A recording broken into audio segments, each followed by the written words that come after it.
Как вы могли наблюдать, только что тайский боец танцевал ритуальный танец вайкру.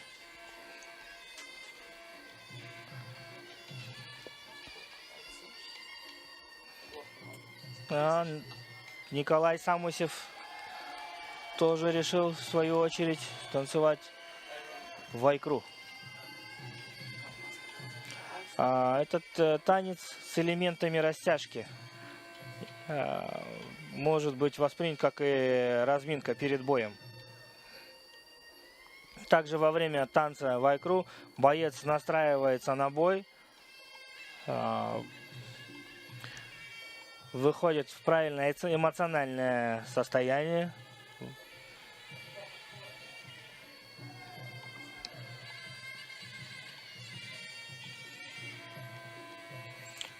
Также это является танцем почета своему тренеру, болельщикам, зрителям и дань уважения традициям и своему сопернику.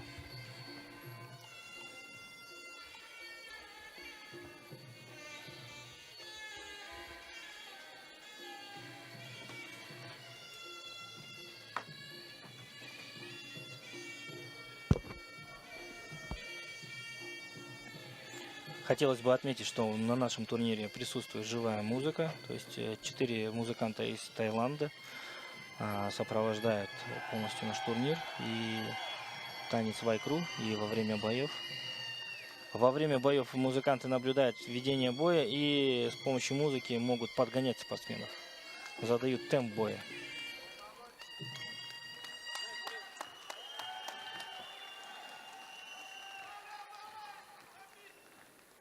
Екі спортшының биі ұзаққа созылды. Енді жекпе-жек тез аяқталып қалмаса екен. Жаңағы осының алдындағы Самусевтің жекпе-жегі секілді. Көрейік енді. Екі спортшының шама-шарқын байқадық. Алғашқы кездесуде екеуі де осал емес. Хотелось бы отметить, что традиционно в муай-тай разрешено нанесение масла. Многие тайские спортсмены сильно не разминаются. Они ложатся на стол и их массируют маслом, тайским специальным маслом, который содержит эвкалипт, мяту, такое разогревающее масло. И во время боя, между раундами, когда спортсмен отдыхает, секунданты поливают водой, то есть как бы разогревая мышцы спортсмена, поддерживая в тонусе. Благодаря этому частенько избегаются серьезные травмы, конечно. Сонымен өте сақ бастады. Екі спортшы да жекпе-жекті қорғанысты бір сәтке де ұмытпайды. Мы видим, Саттават занял. Вот он удар. Вот этот удар локтем он пропустил Коля. Дәл шекеден тиді және жарылып кеткен секілді. Данный удар не потряс Николая, но он посек его. Лопнула кожа в районе виска. Это вот как раз является отличием профессионального муай-тая от любительского. Вот вы можете видеть, это сечка. Частенько на профессиональных боях бывает такое. Но тем и отличается профи от любителей, что в любителях бой останавливают врачи, профи рефери спрашивает у бойца, будет ли он продолжать бой или нет. Данный удар Николая не потряс. Мы думаем, что он будет продолжать бой дальше. Қазір тай спортшысы қуанып тұрған секілді. Он этому одевает. Шында да жарақаты жеңіл емес, қан тоқтамай тұр. Мұндай жағдайда кез келген уақытта жекпе-жек аяқталып қалуы әбден мүмкін. Как я говорил ранее, в Таиланде единственный разрешенный официальный тотализатор является ставки. Вот мы могли видеть удар, коварный удар локтем. Таец делает подшаг, показывает удар коленом, а сам запускает локоть. Өте құйтырқы соққы шынында да. В Таиланде, как я и говорил, принимаются ставки на тайский бокс, и когда происходят такие сечки, когда люди видят, зрители, кровь, то ставки неимоверно возрастают. И поэтому в Таиланде никогда не останавливают боев при таких сечках. В данный момент рассечение находится не над глазом, в области виска, и, в принципе, кровь не закрывает, Коля может продолжать бой. Және жанкерлерде қолдау көрсетіп, жекпе-жекті жалғастыруын қалады. Және мінекей Николай одан әрі жалғастыруда жекпе-жекті. Енді ашуға булығатын шығар. Бірақ ашуға қатты берілуге де болмайды. Тас көзсіз алға ұмтылсаң, оның да әрине сазайын тартасың. Мы видим, теперь таец будет работать именно в эту сечку. Он будет туда бить локтями, руками. Также вот в клинче работает, он голову прижимает к району сечки. Иә, ол заңдылық, оны да түсінуге болады әрине. Мы видим.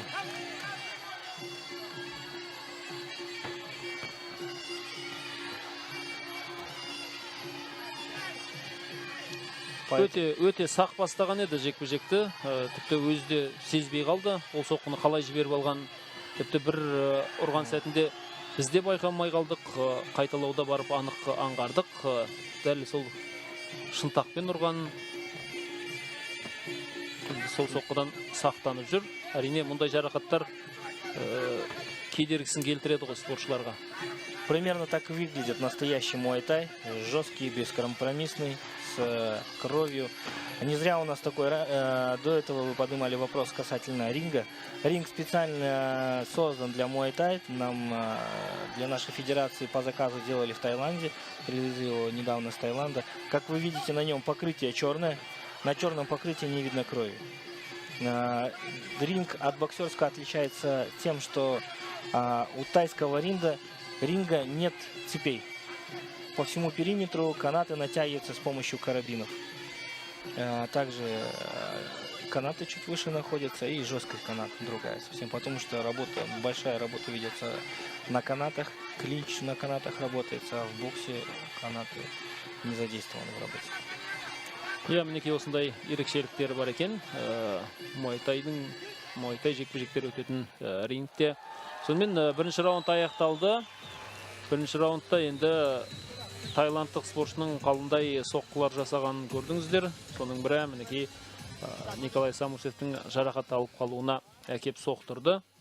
Одан кейін де мінекей сол жарылған тұсты қайта-қайта нысанаға алып тайландтық спортшы қарқынын күшейтіп жатыр. Енді Николай Самусев қорғанысты күшейтті.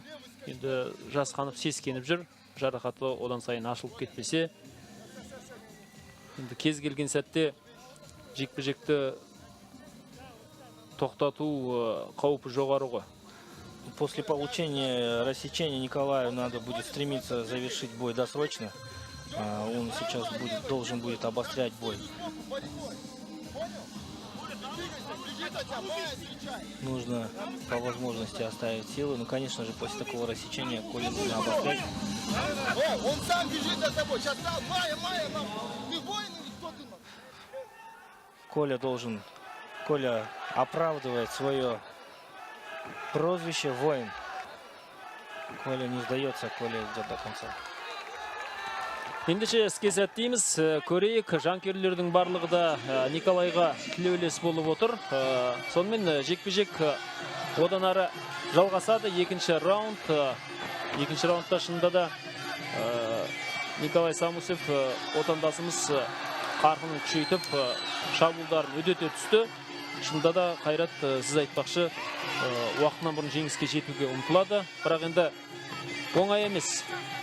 Осы бұған дейін шаршалаңға шыққан жігіттердің барлығымен бұлай салыстырғанда кішкене шағындау екен. Николай салмағы да аздау ма қалай өзі? Қалған жігіттердің барлығы ірі көрінеді.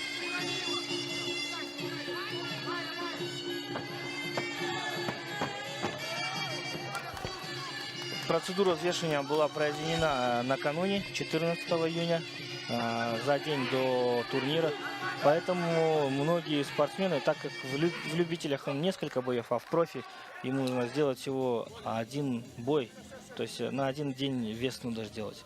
И поэтому в прошлом ребята показали на весах 71 килограмм, но в бою где-то весят, наверное, под 80 килограмм.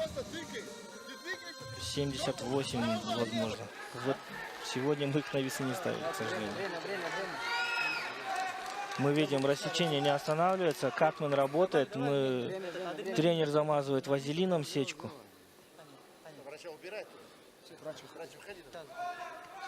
Но Коля будет продолжать бой. Коля воин, он настоящий воин, он не сдается.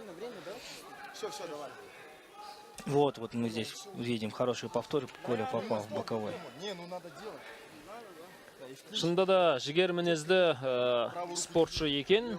Николай Самусевтіңдегі мәртебелі меймандарды көріп отырмыз. Бақытжан Сағынтаев, Кәрім Мәсімов және Астана қаласының әкімі Әсет Исекешев. Сонымен жекпе-жек тағы да жалғасын тапты. Сәт сайын осындай үзілістер болып тұрады енді, ол түсінікті.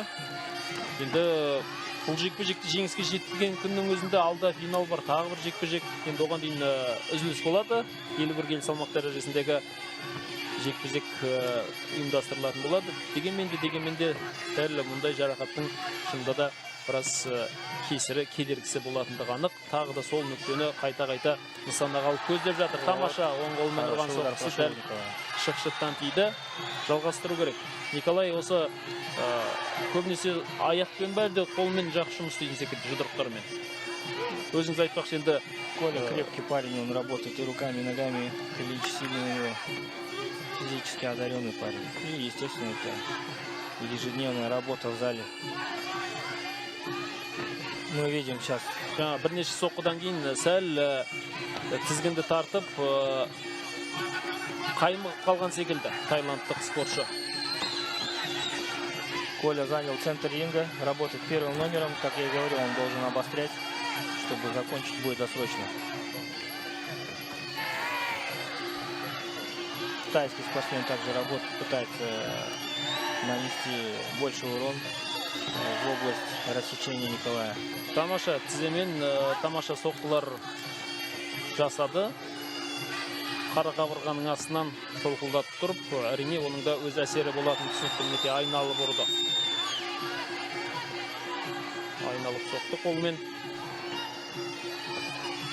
Бір сәтке де тыным табатын емес. Николай қарқынын күшейтті. Ал тағы да. Вот еще один правый прямой проходит Николай. Оң қолмен ұрған соққысы дәл иекке тиді.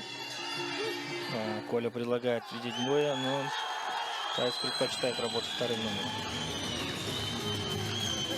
Екінші раунд аяқталды. Енді бір ғана раунд қалды. Қазір енді ұпай саны бойынша шамамен қалай болып тұр екен?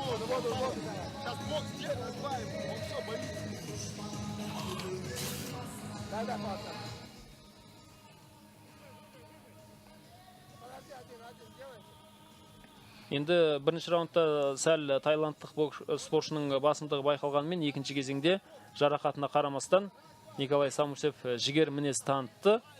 Қаншама соққыларын дәл дарытты. Вот мы видим секундант жеңбесе есе жіберген жоқ әйтеуір. Секундант тайского спортсмена подсказывает бить в область рассечения.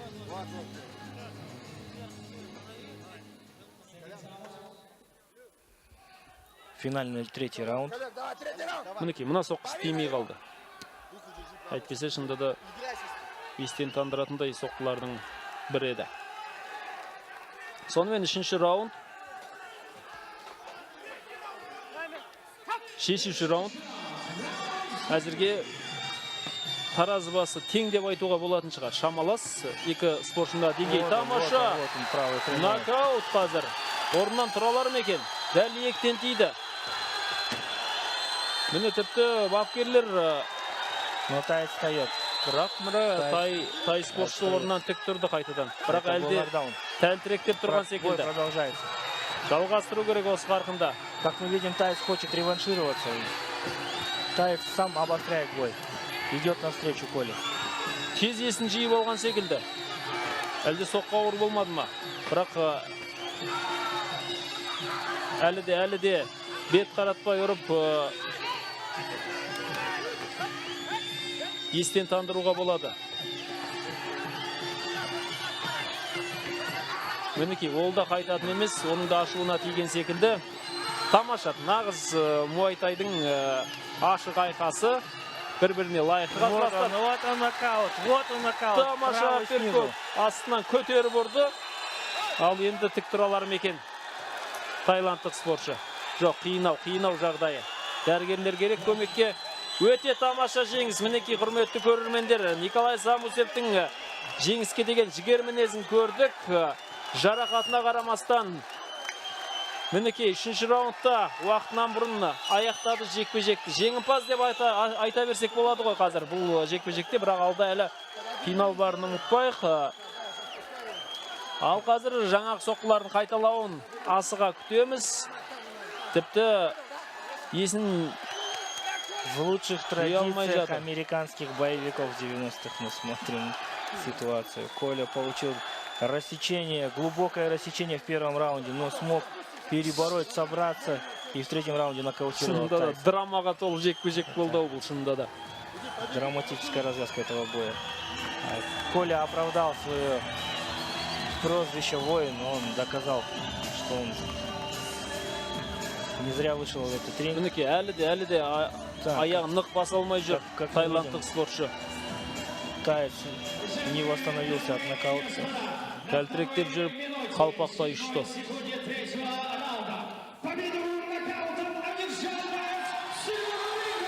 Тамаша жеңіс. Николай Самусевті қатарынан екінші нокаутымен Как мы можем видеть, у Тайца ватные ноги, он потерял свой угол и должен.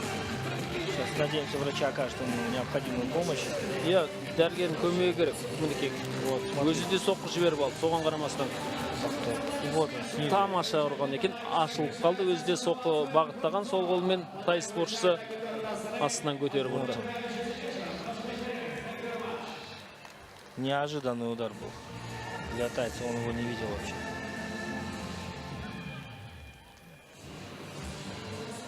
Николайдың өзіне де соққысы тиген, бірақ кімнің соққысы ауыр екенін осыдан аңғаруға болады ғой. Астынан көтеріп ұрды. Мінекей, әлі де болса, аяғын нық баса алмай тұр. Тайландтық Саттават Соен Хунток. Жарайсың дейміз Николай Самусевке. Финалға шықты. Финалда қарсыласты осал емес енді. Қырғыз спортшысы. Мінекей, қайталауды көрейік. Мінекей, жарақат алып қалған сәті. Алғашқы раунд болатын бұл. Бетін қан жуып кетті. Тіпті қарсыласын көрудің өзі мұңға айналған еді. Бірақ соған қарамастан Николай Самусев жекпе-жекті жалғастырып, қарсыласын айқын ұтты, нокаутпен ұтты. Бір емес, екі мәрте қалпақтай ұшырды. Екіншісінде тіпті орнынан тұра алмай қалды Тайланд спортшы. Драматическая развязка боя такого, и Коля красивейшим нокаутом выходит в финал турнира «Восьмерки». Негізі осы жерде тоқтата салуға болар еді жекпе-жекті. Сол кезде белгілі болған. Ал мынау екінші соққы тіпті есінен тандырды. Тайландтық боксшы енді намысқа тырысып ұмтылды ғой. Зрители радостные. Ирак Елекеев, Тастанбек Есентаев.